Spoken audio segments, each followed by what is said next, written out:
We start with an expo dump, talking about how some demony devil fella called Malabolger has sent his minion up to Earth to recruit a badass leader for his army, given he totally wants to kickstart Armageddon already. Anyway, we're then introduced to highly skilled CIA Black Ops operative Al Simmons, who's out at a military air base in Hong Kong, blowing up Asians and just generally doing a bunch of bad things. Before we cut to a headache-inducing opening title sequence, what looks like it was made in under 20 minutes via Microsoft clip art on a Windows 95.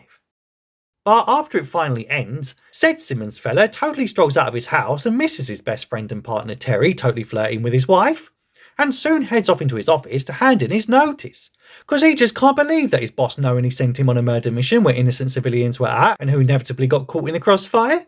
So naturally, he tells his boss Jason Wynn to stuff his shitty job where the sun don't shine, because making him do a series of hate crimes against a bunch of Asians and also innocent civilians just ain't fucking on, son. So Jason says he can totally quit as long as he completes one final job for him. And before he can say, this'll end well, he's sent off to a North Korean refinery plant to take out some biochemical weapons. But turns out he's been set up, and this devious Wynn fella totally gets his top totty floozy to light him up, before Winnie Boy totally taunts the poor sod about how he's going to take good care of his wife in his absence, and then lights him up too, though this time rather literally.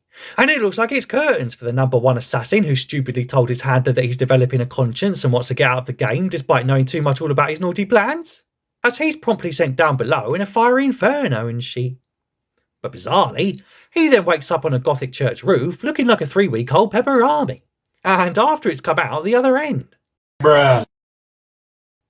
Anyway, he soon meets a puffy-faced fatty boom-boom fella called Brian Stelter. Whoops, I mean a disgusting demon called Violator. And apparently, he's supposed to be his mentor, to show him how to be an evil bugger and do even more bad things here on Earth, because reasons. And after stumbling through some alleys and suffering from memory loss, he meets some budget Van Helsing wannabe called Cogliostros. Cogliostros. Cogliostro. He meets some budget Van Helsing wannabe called Cogliostro. And before you can say, what's with all the stupid unpronounceable names in this film, he says he's a fellow ex-hellspawn who successfully freed his soul and now fights for heaven. Or some shit. And although 5 years has passed since Simmons burned to a crisp, he's soon going to have to make a similar choice between fighting for good or fighting for evil. And to make the choice easier, he says he can totally join them and live in this rat-infested piss alley if he so chooses. But naturally, he instead chooses to go scare some kiddies at a birthday party. And he just can't believe his old buddy Terry has married his wife Wanda just because he died and went to hell 5 years ago. But a lardy clown soon intervenes and drags him away. And in a shocking twist, what no one could ever see coming. Turns out the fat disgusting clown was really the fat disgusting demon what used to present CNN a few years ago. Whoops, I meant Violator.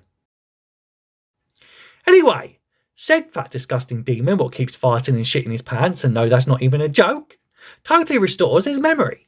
And Simmons soon sees how he was sent down to hell and confronted by a piss poorly rendered CGI devil bloke, who told him that if he agrees to lead his army of demons to kick off Armageddon against that godfella, then he can be resurrected to go see Wanda again, and also go give that naughty Terry bloke a piece of his mind, given he's totally shacked up with his wife and playing daddy to his own daughter Cyan.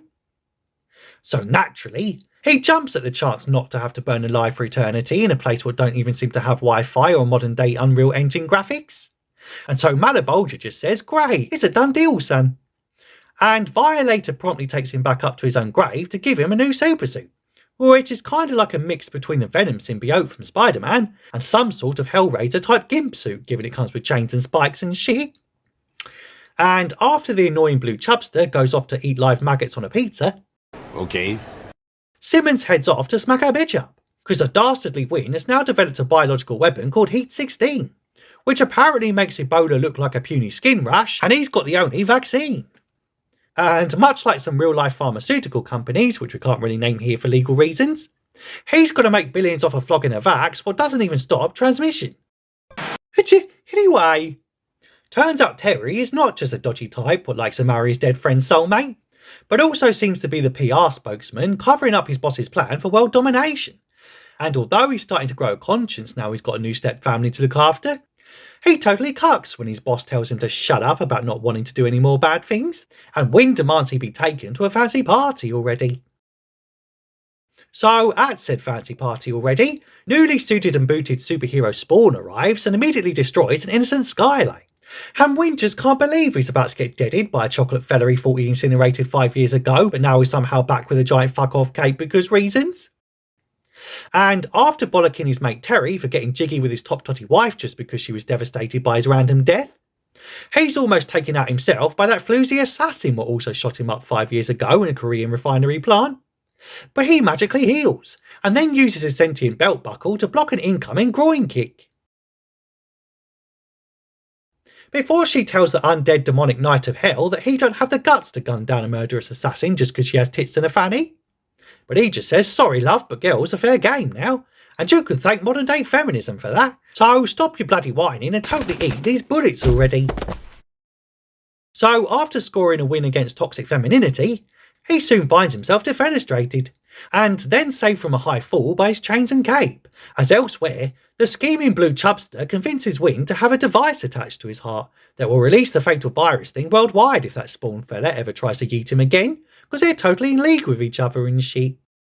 A little later, and Spawn tries to reconnect with his young daughter Cyan, whilst John Leguizamo humiliates himself for the second time in a 90s film by doing some cheesy cheerleader routine which is so cringy even the devil pulls him back down to hell given he's making the forces of darkness look like a right laughing stock up there.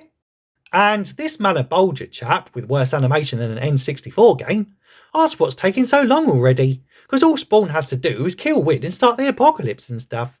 Even though Violator is secretly sabotaging the whole plan, given he reckons it should have been him leading Hell's wicked army in the first place. Was some shit. And once the V-Dog returns to Earth, Spawn totally confronts his clown buddy about scheming behind his back, and totally don't want to lead his shitty army no more anyway. So naturally, he turns into a CG abomination that's somehow a worse effect than anything in the OG Ghostbusters 13 years before.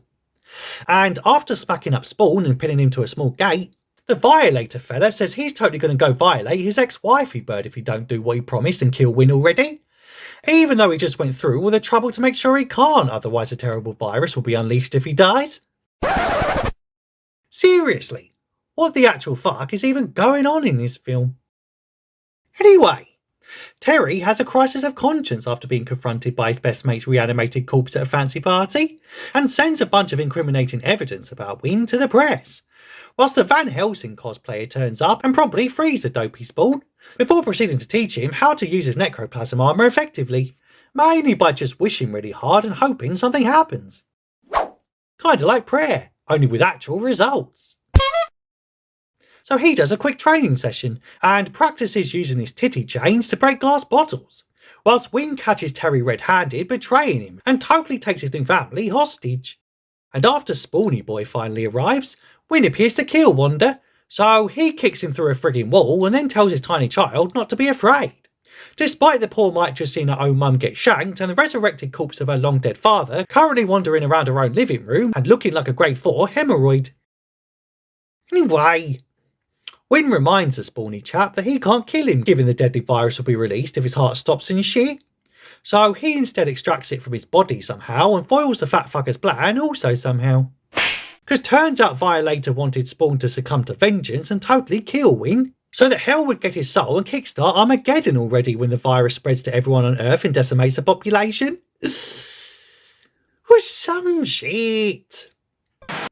And he soon threatens to kill his ex-wifey bird, but totally for real this time, before Van Helsing appears and chases him off into hell, where they follow suit and quickly end up in Portland, Oregon. Whoops, I meant a hideous hellscape full of soulless demonic minions. And before you can say, this has to be the ugliest film I've ever seen and I've seen 2012's Food Fight for fuck's sake, Van Helsing gets taken out almost instantly, while Spawn faces off and defeats Violator's demonic form totally solo. So Malabolgia sends his army of digital goons after him, and again, he looks like it's curtains for the number one merc with a mouth, who's become a scarred up anti-hero with healing powers, but who is in no way related to that Deadpool fella who was introduced in the comics only 15 months prior to this guy. But luckily, Spawn unleashes the force of terribly animated chain lightning, and promptly gets a haircut out of Dodge with that useless Van Helsing fella what barely lasted 90 seconds in the battle he's been preparing all his life for. No! And the Demon King hilariously yells that he will never escape him, despite the lads instantly escaping him before he can even finish the sentence. Nice. And back in the family living room, everyone thinks the ordeal's finally over, until little Cyan sees something funky happening in the fireplace, and is soon stupefied in sheer terror as a giant fuck-off demon monster comes bursting out of the walls. And honestly, this poor kid's gonna need therapy for life, son. And as the Violator tries to gobble him up real good and proper, Spawn manifests some spikes through his head and then totally decapitates him, whilst his severed noggin continues to make super cross blowjob jokes and won't even shut up even in death. And before you can say, how is this not even the worst John Leguizamo performance in a terribly disappointing 90s film adaptation? Bruh.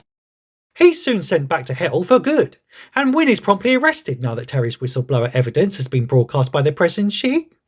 And we end with phony fakey Van Helsing telling us via voiceover that Spawny Boy's totally made his choice for now, which just seems to be squatting on top of archaic public buildings with a ludicrously impractical cape. And look, he's not even using it as an umbrella against the frigging rain, for Pete's sake. But that's it. That's the movie.